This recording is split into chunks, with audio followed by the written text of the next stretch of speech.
Good evening. We want to go ahead and call everything to order. I will be very brief up here. I'm Greg Lewis. I'm the director of the Columbus Recreation Department. And this process that we are doing tonight, Kevin is going to come in and let you know it's been taking a very long time. So there were a few things that I did want to remind you of before we partake in our meeting. And that is that good facilities contribute to the general quality of life in the community.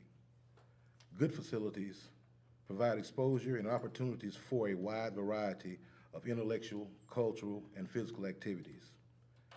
Good facilities can install a sense of ownership and a community pride in residents. Good facilities can help prevent crime and other antisocial behavior. Good facilities can help to attract new residents. Good facilities can improve the economic climate and prospects of the community by attracting business and tourism. Good facilities can make the community more attractive physically. Good facilities can provide gathering places that improve the social character of community life. And also, good facilities come with a maintenance plan and funds to implement that plan. As you will see tonight, that we've been trying for a long time to get this Propst Park renovated, redone, whatever you want, whatever name you want to give it. And hopefully tonight we'll be able to come up with a good facility in Columbus and Lowndes County. And I'm not competing, as the park director, I'm not competing with what's going on 20 miles down the road or 60 miles up the road, but I think that these are facilities that we need for our citizens here in the community. Any tournament that we will get will simply be gravy. So I'm not trying to say that everybody's building a complex, hey, let's build one too. I think that this is something that we need in our own community to enhance the quality of life. I went to a meeting Saturday in Grenada. It was a state Dizzy Dean meeting. And while sitting at that meeting, as we were going around the room and they were talking about tournaments and this, that, and the other, it's one thing that stood out to me, and that was towns much smaller than Columbus is putting money into baseball facilities. And the reason for that is because you can build Taj Mahal, but one thing that I found out through soccer is that we had a city that constantly got the tournaments year after year after year, and then the people said, well, we want to go some other places. So what I'm saying is that just because there may be a Taj Mahal nearby, that doesn't mean that we won't get tournaments. A recent example that I have is Mr. Spears back there. He's doing a tournament that's going to bring 76 teams into the city of Columbus. This wasn't a state tournament. This was an in-house tournament through his soccer association. So what I'm saying is I hope that everybody would buy in tonight, give their input. All input is good. Even negative input tells a story. So give your input, and let's go ahead and try to build some good facilities in Columbus and Lowndes County. Before I sit down, Mayor, do you have anything that you wanted to say or come up and say anything? No, I just echo what you said, and I just want to tell everybody that came out tonight, we appreciate you. It's critical that we get good, solid information from the community. We want to make Propst Park everything that it can be, and I promise you that the council and I are committed to doing that. So the fact that you took your time to come out tonight means a great deal to us, and we really appreciate it. Thank you, Mayor. Councilman? All right, Kevin, I'm going to turn it over to you. Thank you, Greg. Good evening. Tonight, I'm going to be brief. I'm going to be honest with you. I know, Mayor, you want to laugh about it, but at the end of the day, I'm here all day, every day, like y'all, constituent of the city. I look forward to this happening as much as y'all do. Russ Bryan is a landscape architect with us as well, and I'm going to get to hand him all the fun things tonight to talk through. To be honest with you, without him, this plan wouldn't be coming together the way it is. And so Russ has been great to work with. Russ was actually involved on the soccer complex when it was designed back in 2010. And so Russ has experience working here in the community, but as a landscape architect, they help put together land masses and use of space, but also work with recreation departments day in, day out.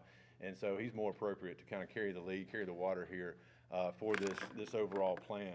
And so with that, I want to start where Greg was originally going. Is in 2000, the city had an overall recreation master plan. That master plan was put together when it was obviously Lowndes County and the city of Columbus, and encompassed all park and rec programs, all park and rec facilities.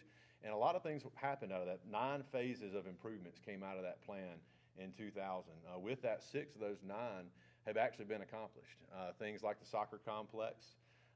We have softball fields, the adult softball fields in the back of Propst Park. Some coach pitch and T-ball fields built out of it. Basketball at Townsend Park, improvements to East Columbus gym facilities. Community centers built throughout all the different community parks. And then also the special needs Field of Dreams. All those things came out of that 2000 plan and happened. They just didn't happen by chance. With that, there are a few things that haven't been accomplished on that master plan, such as tennis courts came out of that plan in 2000, youth baseball and softball, and then also a multi-use complex that had a variety of sporting opportunities in one facility. And so some of those are still on the table for discussion, and Propst Park is one that could definitely facilitate that. And so the purpose of studying Propst Park tonight is really to take what was undone in the 2000 study, but also look at today's opportunities that are out there, because obviously in 22 years a lot has changed. Some of the things, obviously, first off, the city and county, as y'all know, are no longer together. And so there's some new resources the county's looking at, and there's resources the city has as well. Funding opportunities have changed. The city now has a funding source annually that could go into Propst Park to now make some improvements as well. There's things like pickleball that didn't exist 22 years ago that communities now cry for. And then, of course, there's program changes, whether it's softball, baseball, soccer, football, doesn't matter. And there's new sports that are out there. Disc golf that's been added to our park just by demand, much less being in the 2000 master plan. So this was a time to kind of stop and see what was undone, but also look forward to the opportunities that are in Propst Park. And so with that, our planning process was obviously first to do a site assessment. Russ came up probably 2 or 3 months ago. We toured the site with Greg and several others. I know Mr. Spears. We met with he and another coach and some staff members of Greg's, and kind of went through that 2000 plan, reminded them of where this originally started, what's been done, but mainly looked at where we're lacking right now, what kind of programming is lacking, but also what opportunities do we see in Propst. And we all have heard some of the things from the public: safety, lighting. You have to make a facility that people are welcome to. There's still a lot of opportunities in the park. Maintenance has not been kept up over the years. And you'll hear some of this repeated today. But those are some of the things in the site assessment that we'll go into more detail to today as well. Survey input. A lot of you hopefully participated to our online input. We have hard copies in the back for tonight to leave copies or leave your comments again. We'll have opportunities over here. There's 3 boards of what you hopefully have in your hand over there that you can go look, and there's stickies. You can take these pens at the end of this meeting, write whatever you want, stick it on the board. We'll be over there as well if you'd rather just tell us directly. We'll take notes, or again, you should have a feedback flyer in your hands to leave feedback for us. And then also, this is already posted on the city's website, on their Facebook page.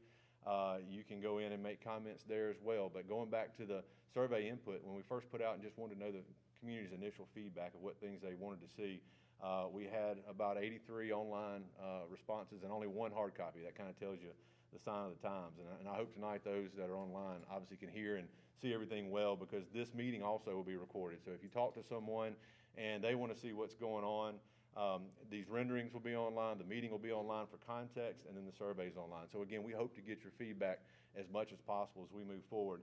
And then finally, where we're going from here, we hope to put together a concept that we'll take back in about a month to the city council and present to them a combination of what our recommendations are, what the cost will be, what priorities we find important in the park as we plan, and put a phasing plan together. And so with that, I'm going to hand it off to Russ and kind of let him walk through our public input process and the rest. Thank you, Kevin. Like Kevin mentioned, we sort of began this process spending some time on site, visiting with Greg and his staff, and then the next phase was to get input from you, the users. And so what I'll do is I will run through that survey input. We received, it was active from December 6th through January the 7th. We received 83 online through SurveyMonkey, and then we had 1 hard copy submitted. What I'll do is I'll kind of hit the high points of the 15 questions on the survey, and what that's going to do is kind of inform you into how we came about to create this draft plan that's on display and that I'll hit the high points of later. But through the planning process, we need input, and we address those concerns or those requests and then develop the overall plan. So basic stuff, first few questions, what's length of residency? Great response from folks who were vetted and rooted in the community. 80% indicated they'd lived here for 20+ years. Question 2, another good mix of if you use it or no. 47% said yes, 53% said no. I think that's a great mix of folks that do use it and can give us input on what they do and why they do it. But also it starts to connect with people who are not using the park, letting them know, how you can get connected to the park, how you can get involved so that maybe they do start providing some visits to the park. Those that answered yes said that they are at the park because of those items listed: youth baseball, they bring their pets to the dog park, they use the playgrounds, softball, disc golf, walking and exercise, and the picnic areas.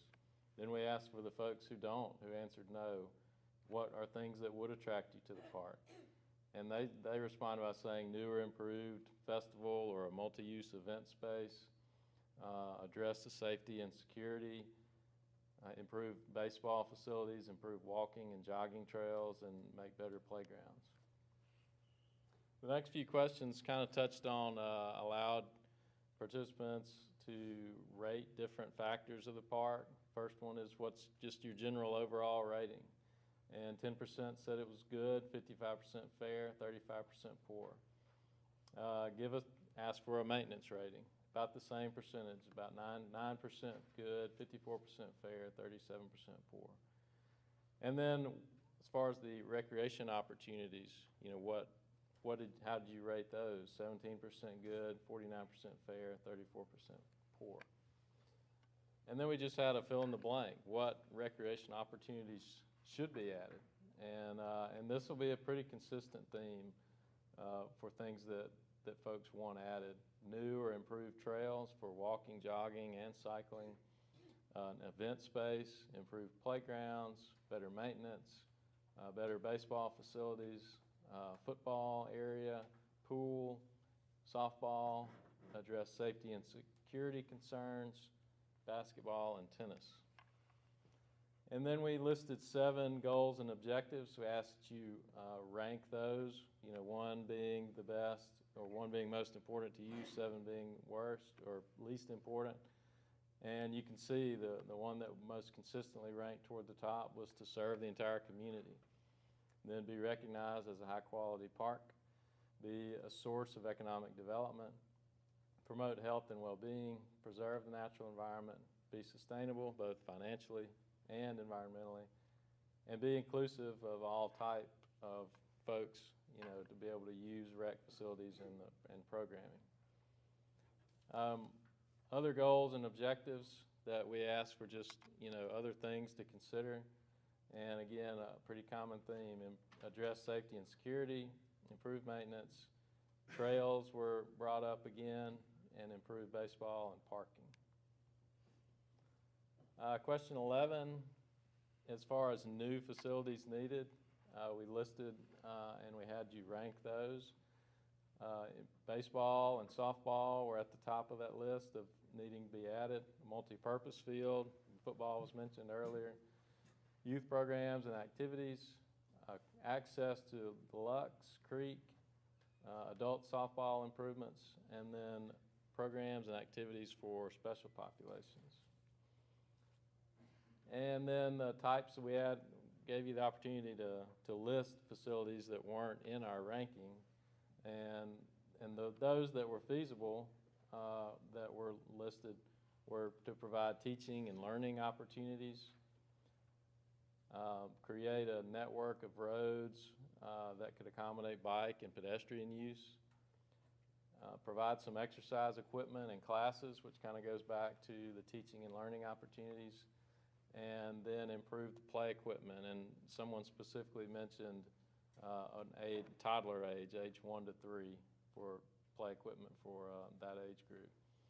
And then I thought a good one was dominoes and chess tables, and an outdoor activity that's typically played indoors, but during these current times, we want to be able to accommodate as many things as we can for folks to interact and build community outdoors. And then make improvements to concessions and restrooms, And we had one respondent mention RV slips over in the eastern side, over kind of in the more natural area of the park.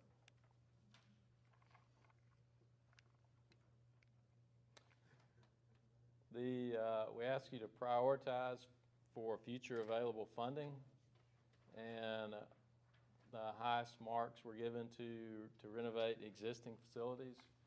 Then it was to develop new amenities, then to expand the existing facilities and expand programs and activities, and then expand access and connectivity to local land uses.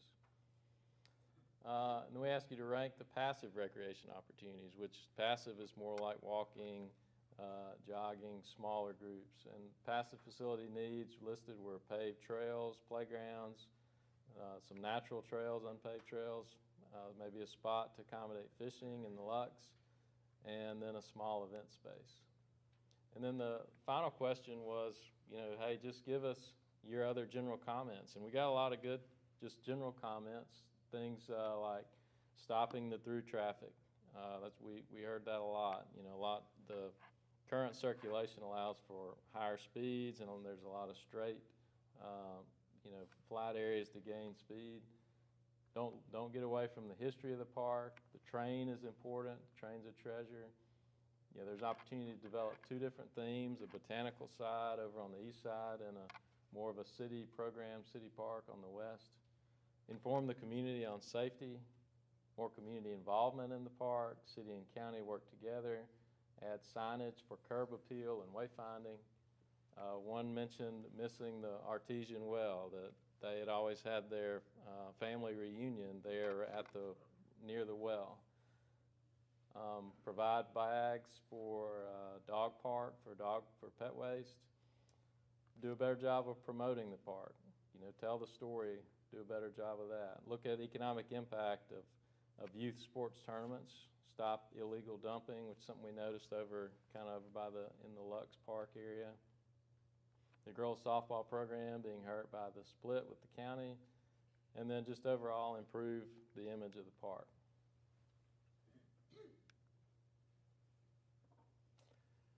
So we use that, kind of process that information, discuss the input with the mayor and with Greg, and then we moved into concept development. And the concept you have a copy of and that we'll review is basically broken into two main areas. One is property acquisition, which is not real complicated, but then the park improvements and additions is what we'll spend the bulk of the time going over. We'll look at property acquisition first, and just kind of some the way I'm going to highlight things, or what I'm going to talk about or discuss, is going to be highlighted in the red boxes. So what you see on your printout are two hatched areas. One's in red, one's in orange. The one in red that are inside these boxes, those are key for park expansion. The area over to the right would be a great expansion of the park for passive uses, for hiking, disc golf, other natural things that you can do in a more natural setting. Would be critical to expanding the disc golf course, just because in a lot of ways there's some conflict between walking and biking. There's obviously a lot of demand for that, and so giving each their own space is important. The one more over to the west and the middle of the park is that acquisition is needed to complete the T-ball fourplex. Greg says their numbers are really good in T-ball, and they need that fourth field to be able to accommodate the current T-ball program. The other phase of acquisition deals with screening and buffering, and then future expansion, things that maybe aren't quite needed yet, but might be needed in the future. And those areas, those parcels are highlighted in orange. And so what we're thinking there is that it does a better job of enclosing the park, where you could do some screening in the more near future. In the more distant future, some of the areas that are in the central part of the park where we have parking or other uses It may be that that needs to be more densely developed for future needs, things like Kevin mentioned that weren't mentioned in 2000. Well, 20 years from now, there may be some needs for that space to be converted into, very specific facilities or programming. And these, as we've expanded the park boundary, that gives you room to expand for other open space, passive use, or parking, or things of that nature. And now we'll kind of get more into the specific improvements or additions.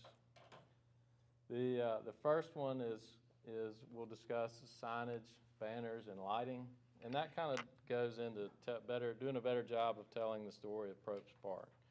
Right now you can go down 182 and 69, and you can see some of the elements of the park, but you really, it needs to tell the story better, from the frontage. That's your front door of your park. And so just imagine a row of banners and signage that shows a girls softball player, a youth baseball player, a tennis player, someone playing pickleball, just right in a row. So that as you're going east or west on 182, you're seeing those banners and you're automatically thinking, I can go to this park, I can go to Propst, and those are the activities that I can do. And we need to make sure that they're bright colors and they grab your attention, and like I said, do a good job of telling the story. In addition, we need to improve the entrances. Put really nice, new, themed signage out there that, again, just continues to tell the story of the park and what you can do there. That it may be that it's a silhouette of again, someone playing a sport, someone throwing a disc, but tells the story that this is a great place that when I've got some time after my commute or on the weekend, I'm going to come back and I'm going to do one of these activities that I see. And then those are all great things that you can see during the day. In the evenings, when you're going down or when you're wanting to come to the park, it's pretty dark out there. Now, I'm not saying we need to light it up 24 hours a day, but up to a reasonable time, we need to at least look at lighting, the frontage, and then key areas within each of the use areas, providing some lighting there too. And what that does is, again, it helps to tell your story at night, which is, during this time of year, when folks are getting off of work, they're passing the park and it's probably already dark. And so creating good lighting helps to draw attention, helps to address some of the safety and security concerns that were mentioned in a lot of the surveys, and again, continues to tell the story.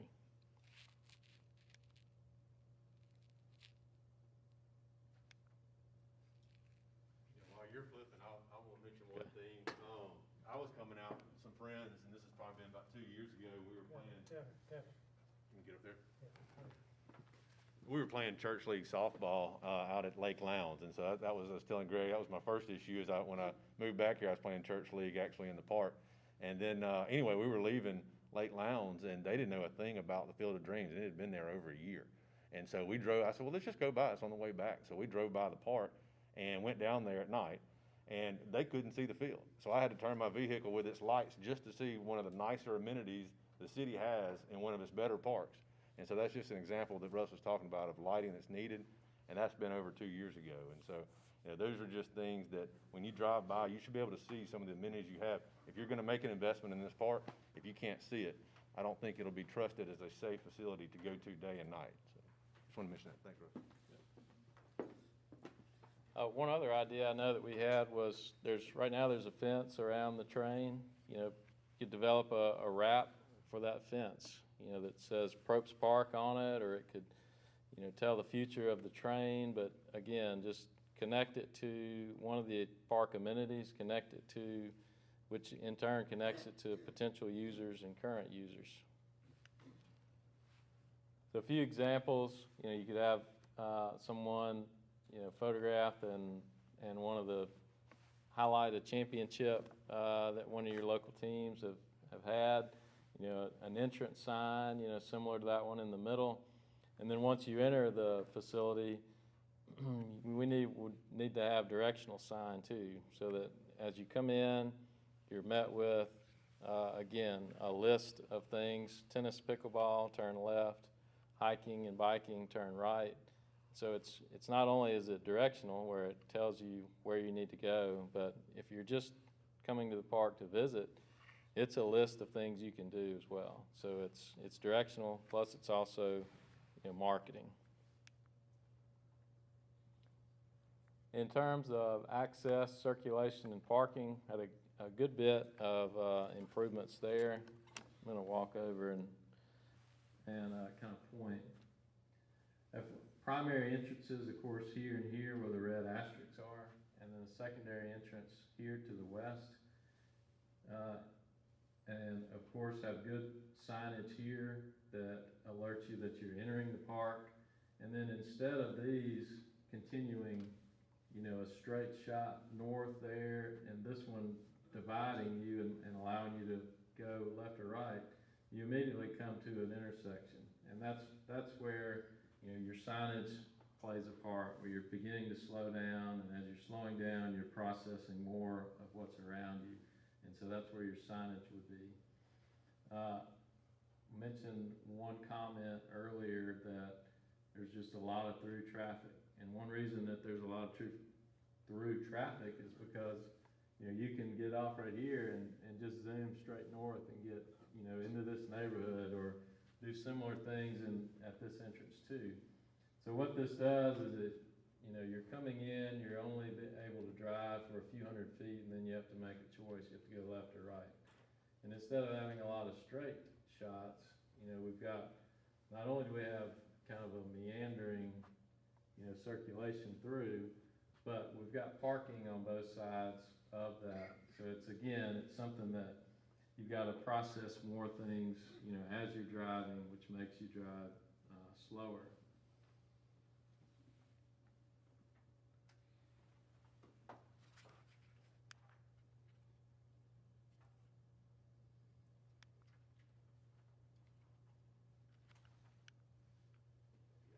Yeah, I may have to manually do it. In terms of indoor spaces, we need to look at renovating the concession and restrooms, which are highlighted on your plan with the yellow asterisks.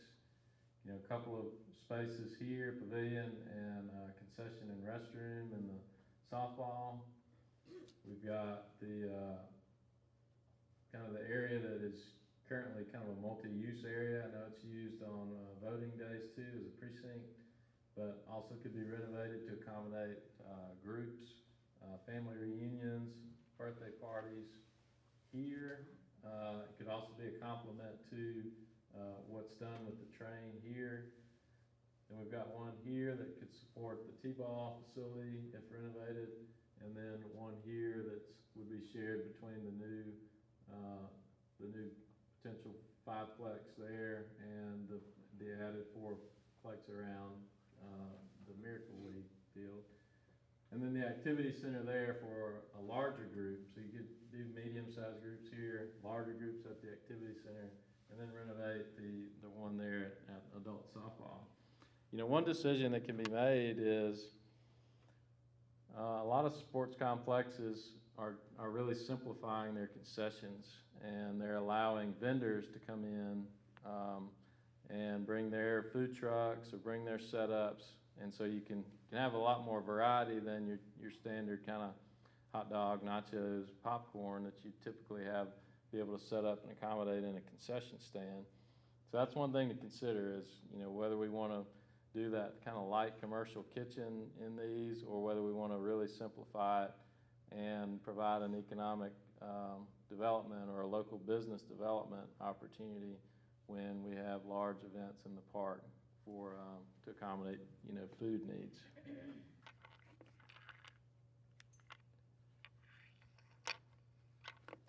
In terms of youth sports fields, mentioned the existing softball here.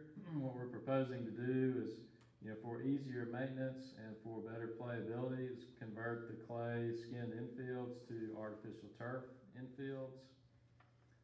I mentioned earlier acquiring the parcel here and adding the 4th T-ball field, so that's a priority.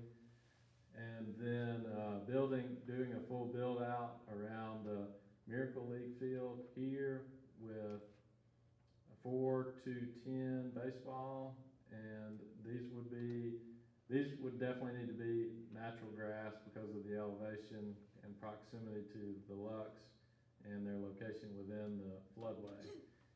If we wanted to do some other artificial turf, it would need to be here at this higher elevation.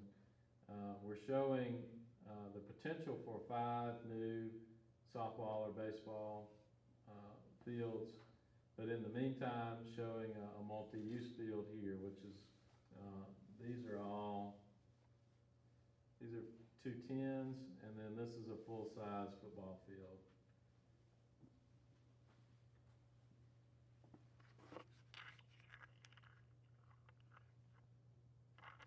That gives you an idea of artificial turf infields, and then, of course, you can do a lot of different things on your multi-use field. It could be program, flag football, lacrosse, or that could be warm-up space for teams waiting to get out on the field if they're a little bit early in another game or another practice is going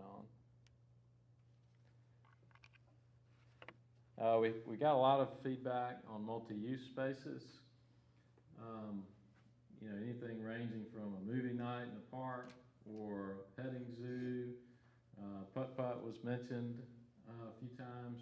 But those multi-use spaces, we've got 3 main ones. This one here, kind of the central area of the park, we would have, a couple of playgrounds and exercise equipment sort of anchor that space, and the walking path. But in the area in between, that could be where you could accommodate, large outside group, petting zoo, things of that nature that need a large footprint to be able to spread out. This one's a little bit more programmed. This one's in between the two, the 4-plex and 5-plex. This would be more formal. So you could have your tournament award ceremonies, here. This could be wired and have the electrical capacity for a small band or your movie nights. And then we are showing this loop kind of off the main circulation, and that's where you could have food trucks either for an event or daily lunch type deals. Those would be accommodated by a little RV pedestal with a plug and a water hookup, and then they would accommodate their own gray water. So a few visuals on that. You see the food truck area, petting zoo, and the awards ceremony option, and then the movie in the park. And again, just to reinforce, the need for lighting, you can see the difference in a well-lit space, especially in this image on the bottom. One use of the park, or historical use of the park, has been for a community garage sale, and so these multi-use spaces could accommodate that too. Like I mentioned earlier, walking trails and exercise equipment was pretty prevalent in the feedback that we got, and so we've established a lot of different options for that. Several half-mile loops. This one accommodates a half a mile with 2/4 mile loops here, and these are all enclosed, loops where you're not having to cross any of the main traffic. This one does cross the little access back to the Lux, but that's going to be pretty low volume. So that's another half-mile loop. And then we've got one here out in front of the activity center that's another half-mile loop. And what we tried to do was accommodate walking for parents. If you're at a practice with your child, you can be relatively close to each of the facilities and feel comfortable about that. we wanted to also look at longer distance running, and so it's a little bit hard to see on the screen, but we're showing two 1.55-mile loops, which doing that twice is a 5K.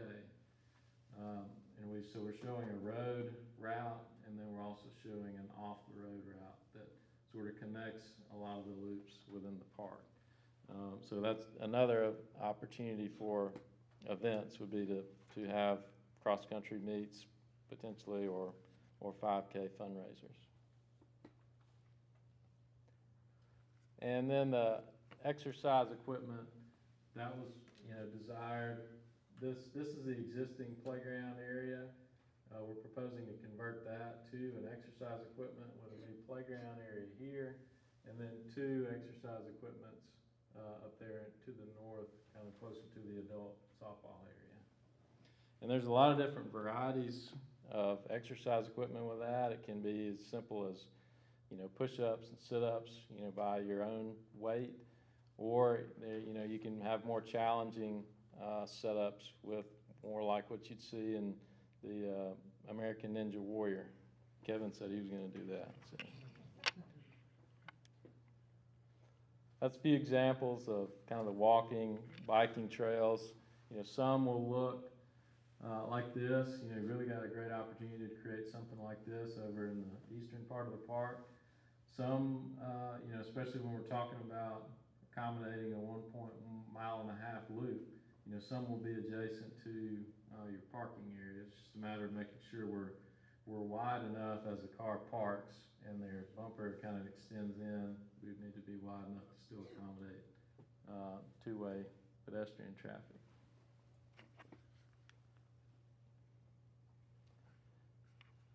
The playground equipment is mainly anchored, by this central area here, but we would have one that's more train themed, like you see in this image. It'll play off kind of a sort of an entirely train themed area here. One over here at the activity center, and then coming back to here, adding one here on the other side of the pavilion, improving the splash pad here with shade fabric and more colorful and vibrant use area there, and then improving the existing skate park, addressing the concrete finish, addressing kind of the dullness of it, but also expanding it and providing more amenities, kind of like you see in the image.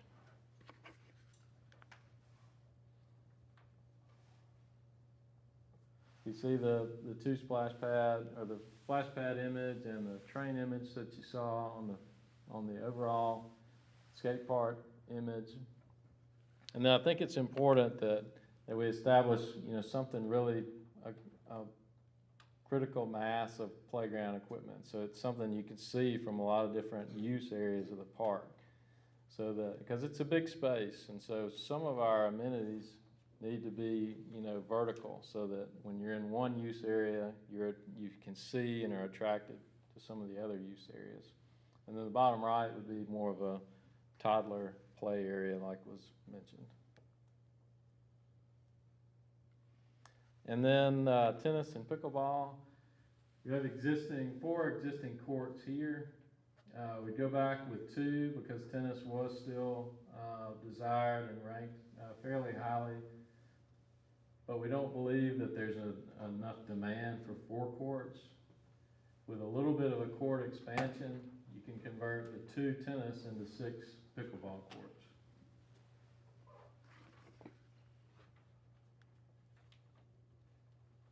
And that shows, a couple tennis courts here on the left, and the 6 courts area for pickleball on the right. And then looking at the dog park, creating 3 distinct spaces there, accommodating paved parking, and then also large dog area, small dog area, and an agility area.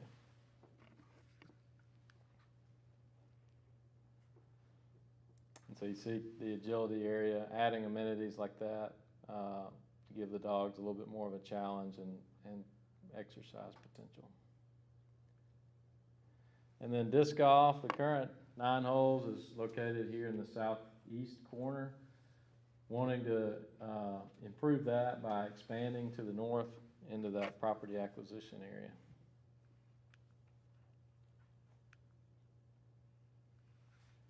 And I mentioned earlier, Lux Creek, there's been the desire to expand over and accommodate a tube launch or a small boat launch, canoe or kayak. And so creating a paved access point back into this general area. If you're familiar, it does slope down and provides the potential for an easy kayak or canoe launch. You know, something similar to what you see on the right there.